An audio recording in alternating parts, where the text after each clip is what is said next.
मोठी बातमी कोल्हापूर जिल्ह्यातून समोर आली आहे। मुदत संपलेल्या 433 ग्रामपंचायतींवरील सरपंच प्रशासकांना आर्थिक व्यवहार करण्यास मनाई करण्यात आली आहे।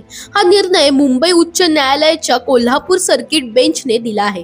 राज्य सरकारने 5 जानेवारीला मुदत संपलेल्या ग्रामपंचायतींवरील विद्यमान सरपंचांनाच प्रशासक म्हणून नेमण्याचा आदेश दिला होता।